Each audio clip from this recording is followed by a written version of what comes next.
Students எல்லாருக்கும் ஒரு மீப்பெரிய வணக்கம். இன்னைக்கான வீடியோல எதை பத்தி பார்க்க போறோம் அப்படின்னு சொல்லிட்டு பார்த்தீங்க அப்படின்னா, ஒரு வழியா பார்த்தீங்க அப்படின்னா, பொதுத் தேர்வு வந்துருச்சு. உங்களுக்கு கொஸ்டின் பேப்பர் ஈஸியா இருக்குமா? கஷ்டமா இருக்குமா? உங்களுக்கு பேப்பர் கரெக்ஷன்லாம் எப்படி பண்ணுவாங்க? அப்படின்னு சொல்லிட்டு ஃபுல் டீட்டெயில்ஸ் இன்னைக்கு நான் இந்த வீடியோல சொல்லப் போறேன். ஸோ அதனால வீடியோ ஸ்கிப் பண்ணாம ஃபுல்லா பாருங்க. வீடியோ ஸ்டார்ட் பண்றதுக்கு முன்னாடி நீங்க நம்ம சேனலை சப்ஸ்கிரைப் பண்ணல அப்படின்னா, மறக்காம சேனலை சப்ஸ்கிரைப் பண்ணிக்கங்க. அப்படி இந்த ஒரு வீடியோவை உங்களுடைய ஃப்ரெண்ட்ஸ் எல்லாத்துக்குமே ஷேர் பண்ணி விட்டுருங்க. ஸோ கிட்டத்தட்ட பார்த்தீங்க அப்படின்னா, பொதுத் தேர்வினுடைய எல்லா பணிகளும் முடிஞ்சிருச்சு. வினாத்தாள் அடிக்கிறது, ஹால் டிக்கெட் குடுக்கறது, எக்ஸாமுடைய சென்டர் அலோகேஷன் பண்றது, டேபிள் அரேஞ்ச்மென்ட் பண்றதுன்னு சொல்லிட்டு பொதுத் தேர்வினுடைய பணிகள் எல்லாமே முடிஞ்சிருச்சு. உங்களுக்கு எக்ஸாம் நடத்துறது மட்டும் தான். உங்களுக்கு கொஸ்டின் எப்படி இருக்கும் அப்படின்னு சொல்லிட்டு பார்த்தீங்க அப்படின்னா, ஓரளவு மிட் ரேஞ்சில தான் இருக்கும். ஈஸி அப்படின்னு சொல்லிட்டு சொல்ல முடியாது. ஓரளவு மிட் ரேஞ்சில தான் இருக்கும். ஏன் அப்படி சொல்றேன் அப்படின்னு சொல்லிட்டு பார்த்தீங்கன்னா, நீங்க தான் இந்த சிலபஸினுடைய லாஸ்ட் பேட்ச் அப்படின்னு சொல்லிட்டு நினைக்கிறேன். ஸோ அதனால உங்களுக்கு மிட் ரேஞ்சில தான் இருக்கும். அதிகமா ஈஸியா இருக்கு அப்படின்னு சொல்லிட்டு சொல்ல முடியாது. அதே மாதிரியே கஷ்டமா இருக்கு, ஹை லெவல்ல இருக்கு அப்படின்னு சொல்ல முடியாது. ஓரளவு மீடியமா இருக்கும். பாஸ் பண்றது ரொம்ப ரொம்ப ஈஸி.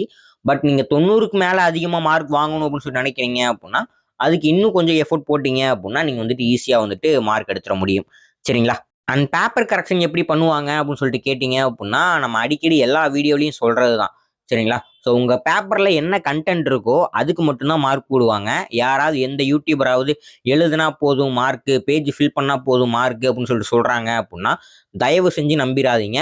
அட்லீஸ்ட் நீங்க கன்டென்ட்டை ஃபில் பண்ணி வைங்க. சரிங்களா? ஓரளவு தெரிஞ்ச கொஸ்டின் எல்லாத்தையுமே எழுதிட்டு கன்டென்ட்டை ஃபில் பண்ணி வைங்க. நீங்க ஓரளவுக்கு 30 இல்ல 34 மார்க் எடுத்தா கூட எங்கிட்டாவது போட்டு 1 மார்க் போட்டு 35 மார்க் பாஸ் பண்ணி விடுறதுக்கு நிறைய சான்சஸ் இருக்குது. சரிங்களா? ஸோ அதனால படிச்சுட்டு போங்க. எது தெரியுதோ அதை நீட்டா ப்ரெசன்டேஷன் பண்ணுங்க. கண்டிப்பா மார்க் குடுப்பாங்க. ஓகேவா? அண்ட் பார்த்தீங்க அப்படின்னா, எந்தெந்த கொஸ்டின் எப்படி எப்படி எழுதணும் அப்படின்னு சொல்லிட்டு நாளையில இருந்து பார்த்தீங்க அப்படின்னா, கண்டிப்பா வீடியோஸ் வந்துகிட்டே இருக்கும். ஸோ அந்த இதுபடி எழுதுனீங்க அப்படின்னா, கொஸ்டின் நம்பர்லாம் நீட்டா போட்டு எழுதுனீங்க அப்படின்னா, கண்டிப்பா உங்களுக்கு பார்த்தீங்க அப்படின்னா, அசால்ட்டா நீங்க 40க்கு மேலேயே மார்க் எடுத்துட்டு போயிரலாம். ஓகேவா? ஸோ அது மட்டும் இல்லாம உங்களுக்கு தமிழ், இங்கிலீஷை பொறுத்த வரைக்கும் ஓசி மார்க்ஸ்லாம் நிறைய இருக்கு. 12th மேக்ஸை பொறுத்த வரைக்கும் நிறைய ஓசி மார்க்ஸ்லாம் இருக்கு. சரிங்களா? அந்தந்த கொஸ்டின்ஸை மட்டும் படிச்சாவே போதும். ஈஸியா உங்களுக்கு மார்க் பார்த்தீங்க அப்படின்னா, ஹை லெவல்ல கிடைச்சிரும். சரிங்களா? ஸோ அதனால நான் எந்தெந்த கொஸ்டின் சொல்றேனோ அந்தந்த கொஸ்டின் மட்டும் படிங்க. அந்த கொஸ்டின் எல்லாத்தையுமே பார்க்கணும் அப்படின்னு சொல்லி நினைச்சீங்க அப்படின்னா, இப்போ நீங்க பார்த்துக்கிட்டு இருக்கிற இந்த ஒரு சேனலை சப்ஸ்கிரைப் பண்ணிக்கங்க. அப்படி இந்த ஒரு வீடியோவை உங்களுடைய ஃப்ரெண்ட்ஸ் எல்லாத்துக்குமே ஷேர் பண்ணிவிட்டு சப்போர்ட் பண்ணுங்க. இதே மாதிரி நெக்ஸ்ட் சந்திப்போம். நன்றி.